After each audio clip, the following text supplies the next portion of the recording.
축복한다는 것은 참 좋은 일입니다.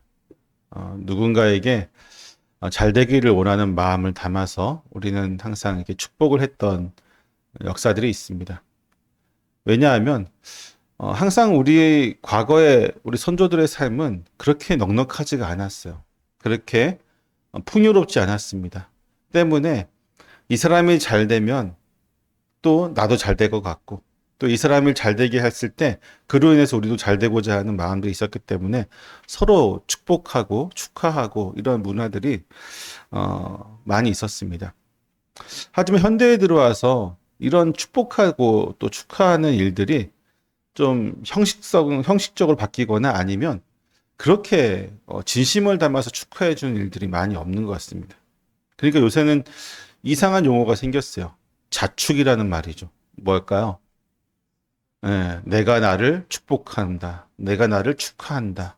뭐 이런 의미를 가지고 있습니다. 왜 그렇게 됐을까요? 타인의 축복이 더 이상 나에게 마음에 감동으로 다가오지 않고 또 타인의 축복이 아예 없는 경우도 있고 타인의 축복이 우리에게 즐거움이 되지 않기 때문에 어느 순간에 우리는 그래, 나라도 나를 축복하자. 나 스스로라도 나를 축하해 주자라고 하면서 이런 말들이 생겨나게 됐습니다. 그만큼 우리는 이 현대 사회에서 각박하고 서로가 서로에게 정을 느끼지 못하고 마음을 나누지 못하는 그러한 삶을 살아가고 있는 것은 아닌가라고 하는 것을 되새겨 봅니다. 하지만 이 축복이라는 것은 정말 귀한 것입니다. 특히나 그리스도인들에게 축복은 어떤 의미를 가지고 있냐면요. 단순히 당신이 잘 되기를 바란다라는 것이 아니라 하나님의 사랑과 은혜가 내 안에서 이루어진 것처럼 당신 안에서도 이루어지기를 원한다는 것이 그리스도인들에게 주어지는 축복의 개념입니다. 때문에 그리스도인들은 이미 하나님의 복을 받은 존재들이잖아요. 하나님의 복을 받은 존재인 우리는 그 복을 나눌 때에 우리는 더 큰 기쁨과 은혜를 누려야만 합니다. 내가 예수 그리스도를 믿고 구원받은 존재라고 하는 이 놀라우신 은혜, 내가 그 기쁨, 내가 보잘것없고 내가 죄인이고 나 같은 존재를 하나님이 굳이 예수 그리스도의 그 거룩한 보혈을 희생하면서까지 구원하셨던 그 놀라운 복된 소식이 내 안에서 이루어진 역사들, 구원의 역사들이 우리 안에 열매가 되어지는 것이죠. 그렇게 해서 우리는 그것을 통해서 나만 구원받았으니까 아이고 땡큐 난 천국 가겠다 하면서 좋아하는 것이 아니라 그것을 나누는 존재가 되는 그리스도인의 본질적인 것은 바로 그리스도를 나누는 존재인 것이죠. 그렇게 해서 복을 나누고 그렇게 해서 복을 빌어주는 겁니다. 축복을 하는 것이죠. 당신도 나와 같은 존재가 되기를 원합니다. 내가 하나님께 받은 이렇게 놀라우신 은혜들이 있는데 당신도 나와 같은 은혜를 받기를 원합니다. 라고 전하는 게 그리스도인의 축복입니다. 그렇게 위해서는 뭐가 필요할까요? 그러하기 위해서는 세상을 보는 눈이 바뀌어야 됩니다. 우리 육적인 눈을 버리고 영적인 눈을 봐야 됩니다. 더 정확히는 우리가 가지고 있는 인간적인 생각으로 사람들을 보면요. 복을 빌어주고 싶은 사람이 별로 없을 수도 있어요. 예, 그래요.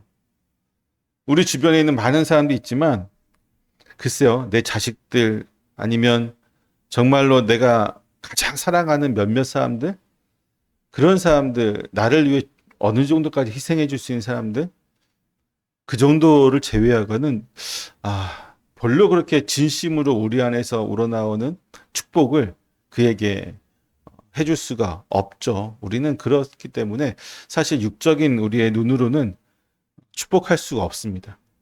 그리스도인들은 그래서 영적인 눈으로 봐야 돼요. 영적인 눈으로 바라보고 그리고 믿음의 눈으로 바라보고 그리하였을 때 사실은 우리는 세상을 향해서 우리 이웃들을 향해서 우리 주변의 많은 사람들 향해서 축복을 빌어줄 수 있는 존재가 됩니다. 그만큼 축복은 우리에게 참 어떻게 보면 특권이기도 하고요. 어떻게 보면은 우리로 하여금 그리스도인에서 자부심을 느끼게 하는 것이 이 축복인데 오늘 본문에 보면은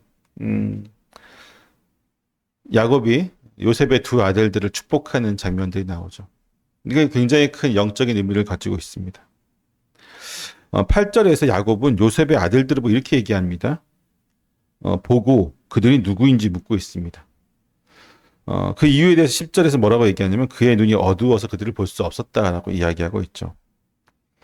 야곱의 시력이 완전히 잃었다라는 의미보다는 그가 희미하게 이제 어떻게 형체를 볼 수 있을 정도, 노안이 너무 심해서 옆에 형체는 보이는데 정확히 구분할 수 있는, 누가 므낫세고 누가 에브라임인지 정확히 구분할 수는 없을 정도의 어떤 시력 상태였던 것 같습니다. 그러나 그의 육체의 눈이 어두워질수록 그의 영적인 눈은 점점 밝아지는 것이 본문의 내용입니다. 이고 그는 아브라함과 이삭이 걸었던 언약의 길을 마무리하는 마지막 사명을 위해서 그의 영적인 그 사명들을 위해서 영적인 눈으로 축복을 하는 것이죠. 야곱은 이렇게 묻습니다. 이 아이들은 누구냐라고 묻죠. 그가 애굽에서 17년을 함께 보낸 손자들을 알아보지 못해서가 아닙니다. 에브라임인지 므낫세인지 몰라서, 이들이 누군지 몰라서 묻는 것이 아니라 이 질문은 마치 그의 아버지 이삭이 야곱에게 축복을 베푸기 전에 너는 누구냐라고 물었던 그 사건을 좀 떠올리게 하죠. 야곱이 축복을 받기 전에 여러 가지 수수들을 사용하지만 결국은 이삭은 자기가 지금 축복을 내리고 있는 사람이 누군지 알았어요. 에서인지 알고 있었잖아요, 그렇죠? 물론 야곱이죠. 거기 털옷을 입고 뭐 팥죽 그 고기로 양으로 요리를 해서 가져가고 여러 가지 수술을 부렸지만 그것을 먹고 나서 이제 내가 너를 축복하겠다 했을 때에 그냥 축복하지 않고 다시 한번 물어보죠. 너는 누구냐라고 물었던 것이죠. 이삭은. 그 과정에서 결국 너는 누구냐라고 하는 이 질문은 몰라서 하는 것이 아니라 이 축복이 시작되어짐을 의미합니다. 공식적으로 내가 당신을 하나님의 이름으로 축복할 때에 오가는 확인하는 그런 작업들 같은 거죠.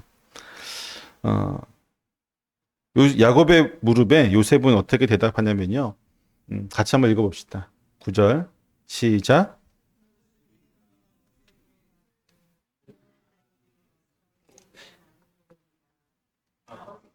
그들을 데리고 내 앞으로 나아오라. 내가 그들에게 축복하리라.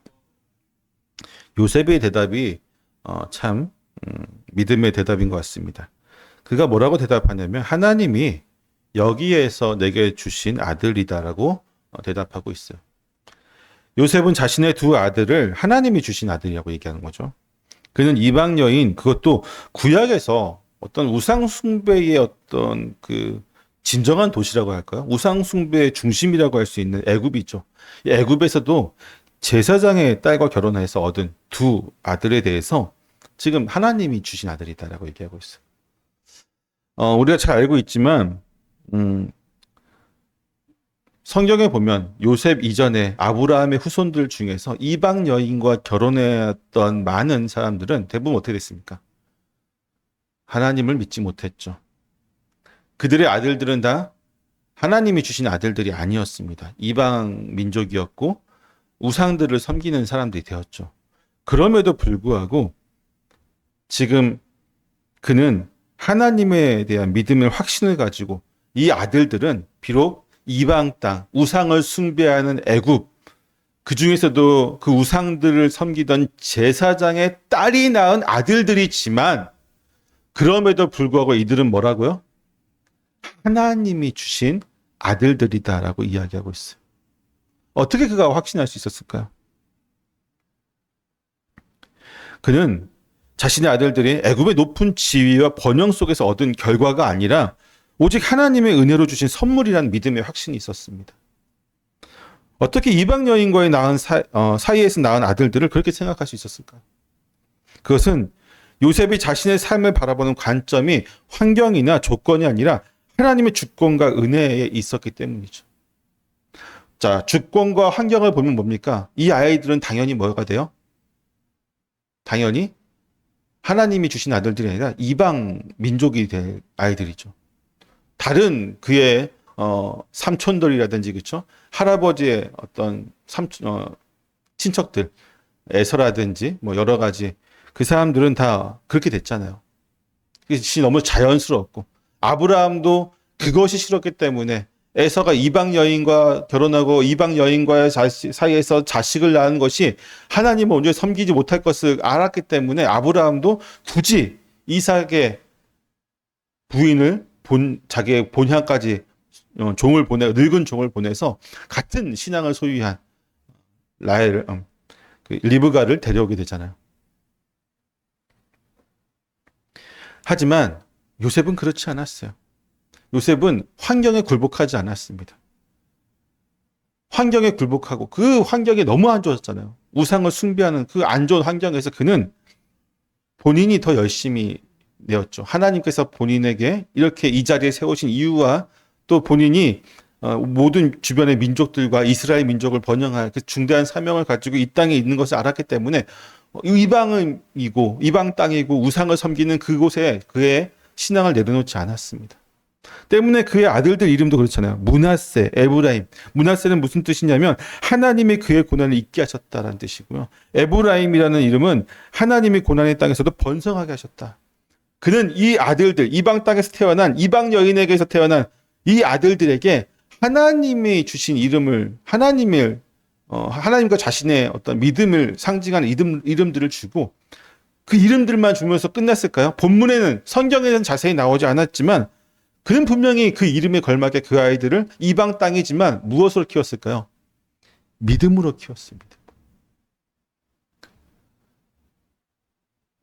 자, 그의 이전에 아브라함의 후손들이 자녀들을 낳고 이방 여인과 결혼해서 자녀들을 낳았을 때 에서는 어떻게 했습니까? 에서는 밖에 나가서 사냥을 하고 집에 잘 들어오지도 않았어요. 그 아이들의 모든 교육을 누구에게 맡겼습니까? 이방 여인인 부인에게 맡겼어요. 당연히 어떻게 될까요? 그 아이들은 우상을 섬길 수밖에 없겠죠. 하지만 요셉은 그렇지 않았을 것입니다. 물론 우리가 정확히 알 수는 없어요. 하지만 그가 므낫세라고 이름을 짓고 에브라임이라고 이름을 지은 것에서 우리는 유추해 볼 수 있죠. 그가 정말로 자녀들의 신앙 교육에도 온전하게 힘을 다했을 것이다. 때문에 그는 이 아이들이 어떤 아이들이라고요? 하나님이 주신 아이들이라고 당연하게. 왜? 이들은 지금 어떤 신앙을 가지고 있어요? 이 아이들은 여호와 하나님의 신앙을 가지고 있다는 것을 그는 확신하고 있었죠.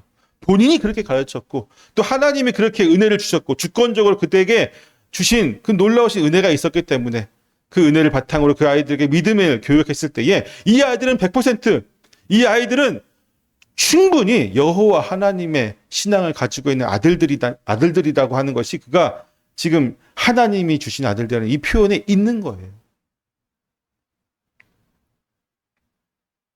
여러분은 여러분의 자녀들을 하나님이 주신 아들들이라고 아주 자신 있게 고백할 수 있습니까? 아멘. 네. 세상은 우리를 출신과 조건으로 평가하지만 하나님은 우리를 은혜로 보십니다. 우리는 환경의 산물이 아니라 하나님의 자녀이죠. 우리의 자녀도 세상의 기준으로 평가되는 존재가 아니라 하나님께서 주신 선물입니다. 그러므로 우리의 삶을 바라볼 때 성공이나 실패, 배경이나 조건이 아니라 하나님이 주셨다는 믿음의 고백으로 해석해야 될 것입니다. 그 고백이 있는 곳에 하나님은 환경을 넘어서는 언약의 축복을 허락하실 것입니다. 요셉은 이제 축복을 받기 위해 아들들을 아버지 야곱에게로 이끌어갑니다. 그는 장자인 므낫세를 야곱의 오른손에 그리고 둘째인 에브라임을 야곱의 왼손에 위치하도록 이제 세밀하게 인도를 했습니다. 장자에게는 더 큰 축복을 내리는 것이 너무 당연하겠죠. 동서양을 아우르는 그런 전통적인 질서였기 때문에 요셉의 이러한 행동은 너무나 당연한 것이었습니다. 또한 그는 아버지의 약해진 시력을 고려해서 세심하게 아버지의 손이 위치해 정확히 오른손에 장자가 왼손에는 둘째가 가도록 세밀하게 배려를 하고 있습니다. 하지만 이 배려가 무색하게 야곱은 요셉의 계획을 따르지 않죠. 그는 의도적으로 손을 엇갈립니다. 반대로 엇갈려서 동생인 에브라임의 머리에 무엇을 오른손을 얹고 형인 장자인 므낫세의 머리에다가 왼손을 얹습니다.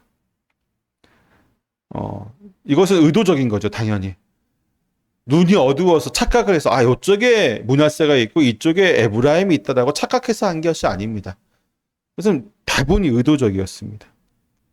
이것은 그가 하나님의 주권적인 뜻을 따르고 있었기 때문입니다.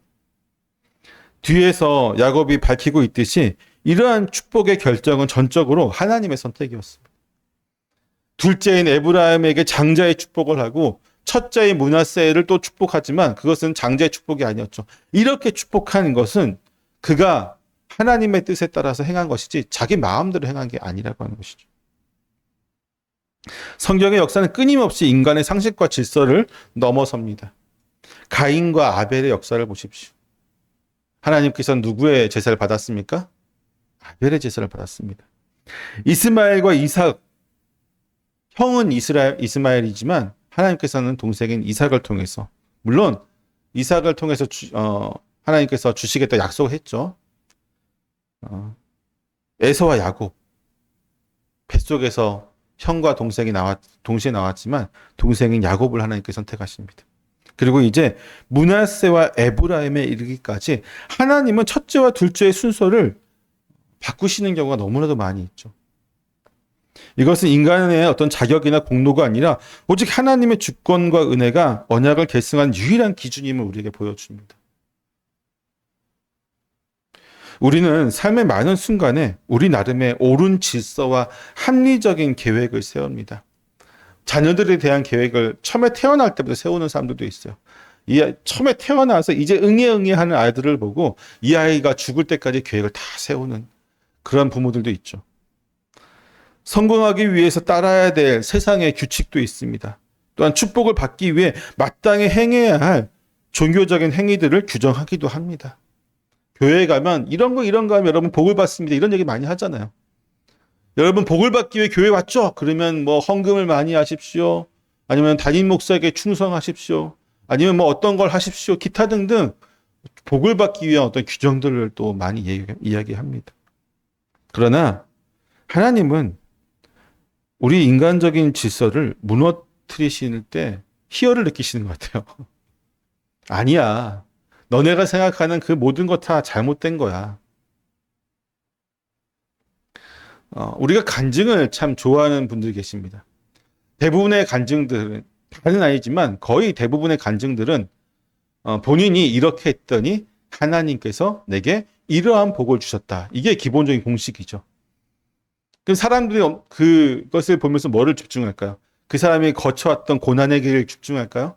아니면 그 사람이 고난 가운데서 어떻게 인내했는지 집중할까요?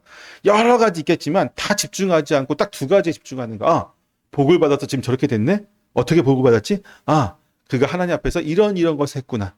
요거 딱 두 가지에만 집중을 하고 그가 신앙생활 가운데 그 믿음의 길을 가는 여정 가운데 있었던 모든 고난과 역경과 또한 그의 순종하는 가운데 어떻게 그가 믿음으로 나아가는 그 모든 것들은 다 배제해버리죠.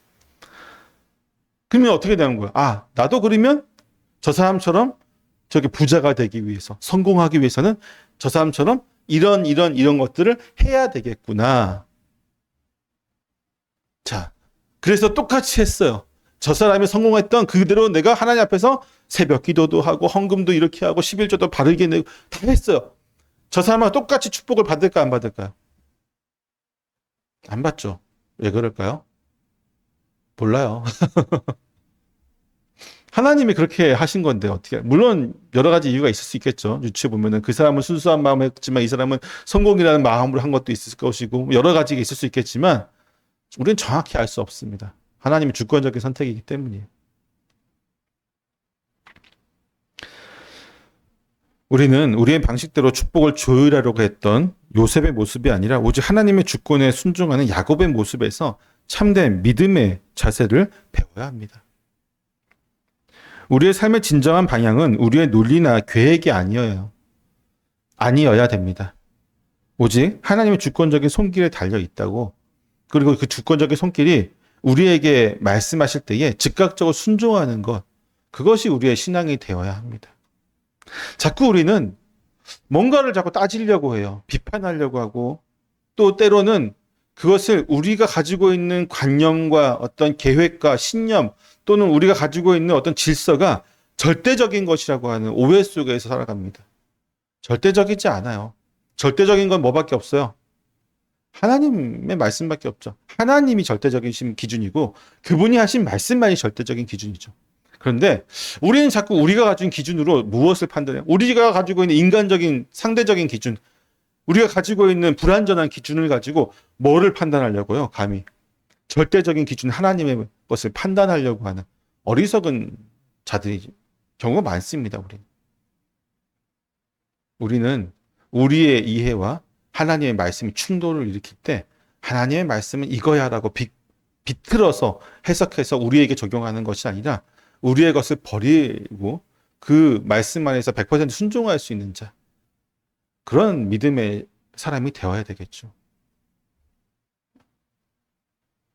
야곱은 축복을 선언하기에 앞서서 세 가지 방식으로 하나님을 고백하는데, 첫째는 야곱은 하나님을 내 조부 아브라함과 아버지 이삭을 섬기던 하나님이라고 부릅니다. 그는 이 축복이 개인적인 바람이나 감정에서 비롯된 것이 아니라 아브라함으로부터 시작되어 이삭을 거쳐서 자신에게로 이어진 영원한 언약의 뿌리를 두고 있음을 분명히 하고 있는 것이죠. 행하다라는 뜻의 이 히브리어 동사는 아브라함에게 주신 내 앞에서 행하여 완전하라는 말씀이 떠오르게 합니다. 이는 하나님과의 동행 속에서 오직 하나님만 기쁘게 하는 삶을 사는 것을 의미하죠. 둘째로 야곱은 하나님을 출생부터 지금까지 나를 기르신 분이라고 소개를 합니다. 여기서 기르시다라고 번역된 히브리어는요, 목자가 양떼를 돌볼 때 사용되는 단어예요. 목자가 양을. 그의 삶은 약복강 나루에서 환난과 바다나람에 고된 생활들, 그리고 사랑하는 요셉과 아내를 잃었던 이별과 수많은 고난으로 가득했습니다. 그 모든 순간마다 하나님께서 신실한 목자처럼 자신을 보호하고 인도하셨다는 것을 여기서 고백하고 있는 거예요. 그는 정말로 고난이 많았습니다. 너무나도 큰 고난 속에 살았어요. 하지만 그가 아는 것이죠. 그가 깨달은 인생의 노년에서 죽기 직전에 그가 깨달은 하나님은요, 자기가 그렇게 고난을 많이 했지만, 너무나도 고초를 많이 겪고 많은 힘든 삶을 살았지만, 출생 때부터 태어날 때부터 지금까지 하나님이 자신을 보호하지 않은 적이 단 한 번도 없다라고 하는 것이죠. 이게 진짜 믿음이죠. 많은 사람들이 나는 믿음을 갖고 있습니다라고 하면서 어떻게 얘기하면요, 내가 지금 고난 가운데 있어요. 그러면 어떻게 생각합니까? 하나님 지금 계시는 거 맞아요? 하나님 지금 정말로 살아계시고 역사하시는 거 맞습니까? 왜 나에게 이런 고난을 주십니까?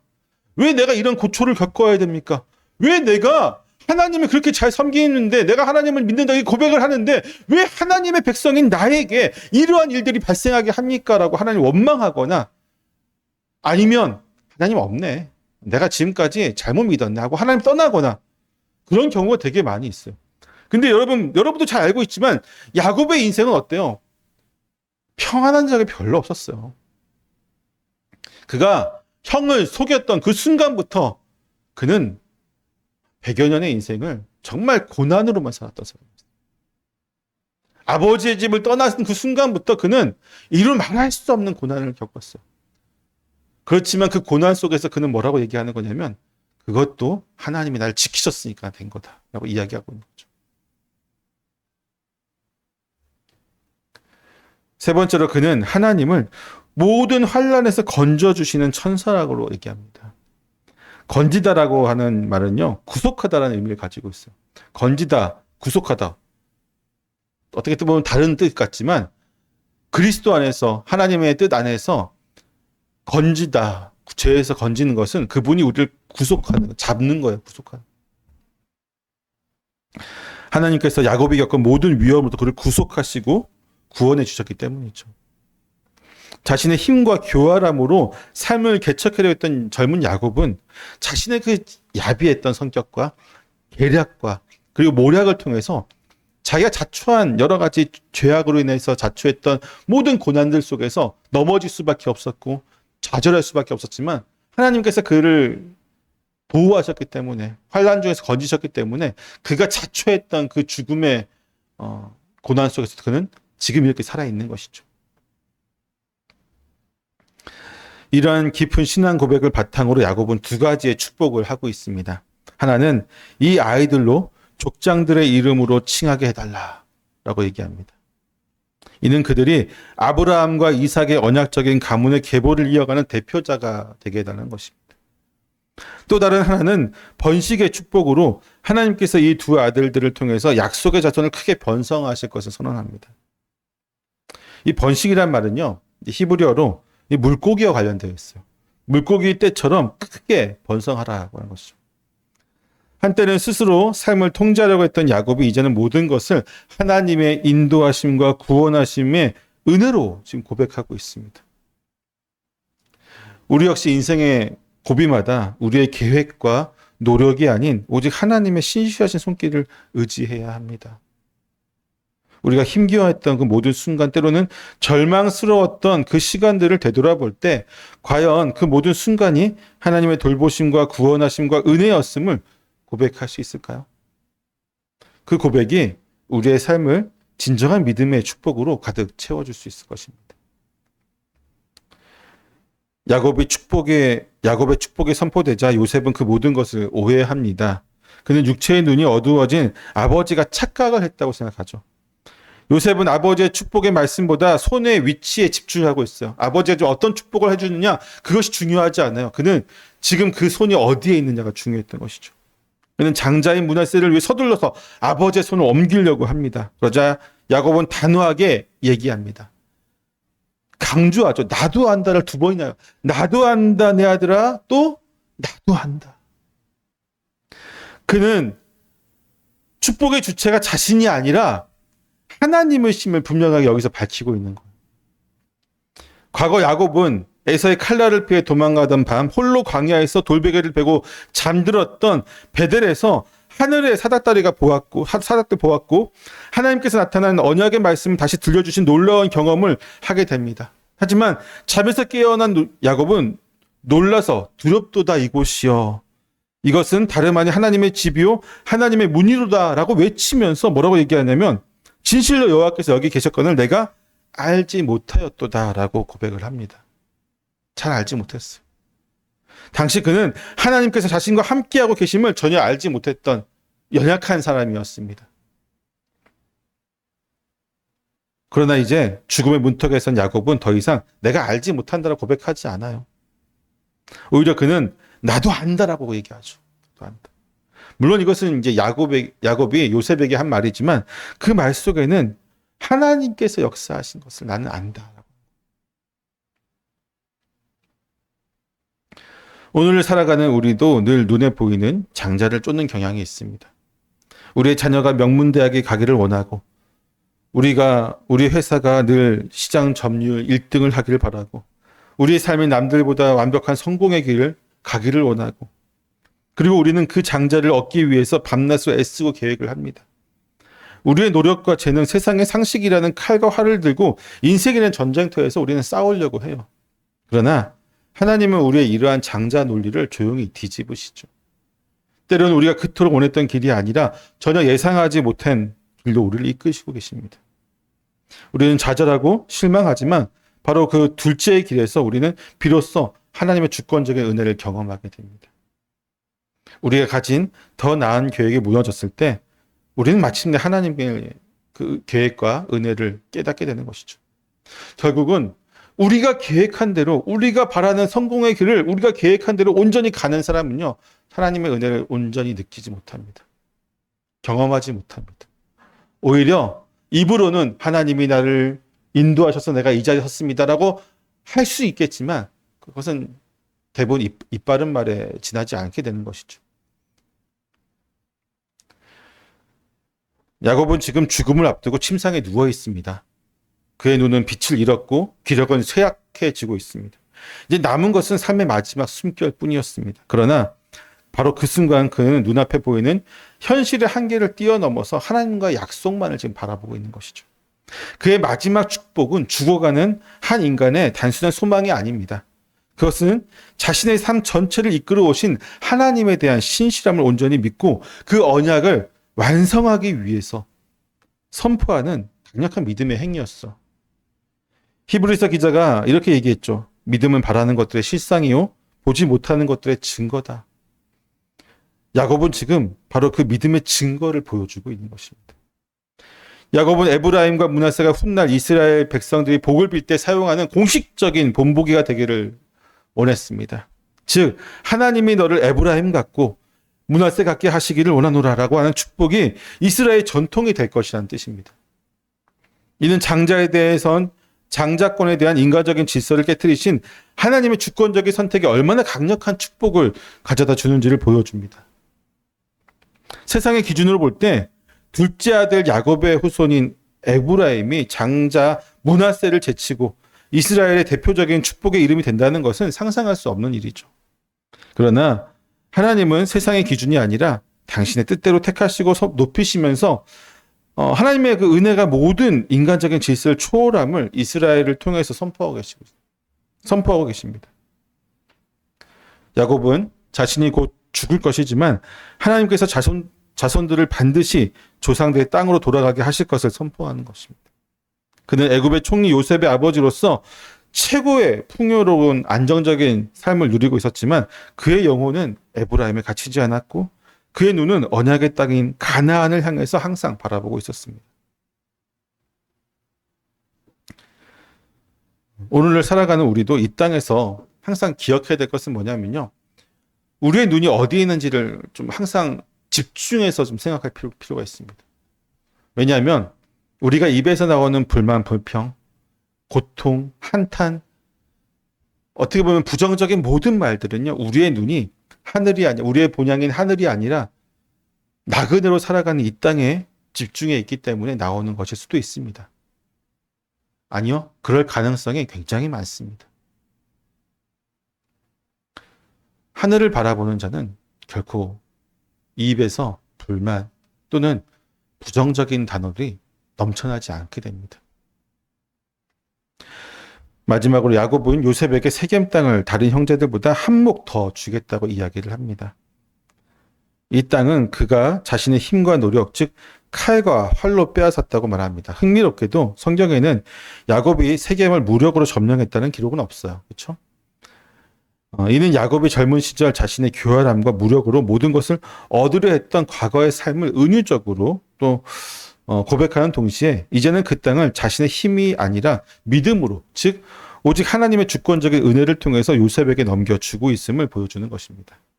과거 요셉이 아버지로부터 받았던 채색 옷이 형제들과의 갈등과 불화를 낳은 비극적인 상징이 되었다면 이제 야곱이 자신의 가장 귀한 유업인 땅을 요셉에게 넘겨주는 행위는 그가 화해와 용서 그리고 진정한 축복의 통로가 되었음을 보여주는 감동적인 장면이기도 하죠. 이 예언과 약속의 말씀을 통해서 우리는 믿음이 무엇인지 다시 한번 생각하게 됩니다. 믿음은 눈앞에 보이는 현실에 갇히지 않았습니다. 하나님의 약속을 바라보며 나아가는 것이죠. 야곱은 소유하지 않은 땅을 자손에게 약속하고 있죠. 자신은 아직 보지 못한 미래의 귀향을 약속하고 있습니다. 우리의 믿음도 이와 같아야 되죠.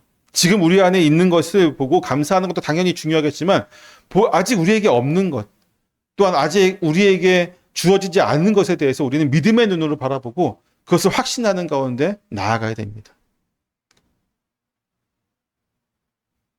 그것이 우리의 어떻게 보면 소망이죠. 그 소망을 붙들고 나아가는 것이 우리의 믿음의 어떤 참된 모습이 될 것입니다. 사랑하는 성도 여러분, 우리의 삶은 어떻습니까?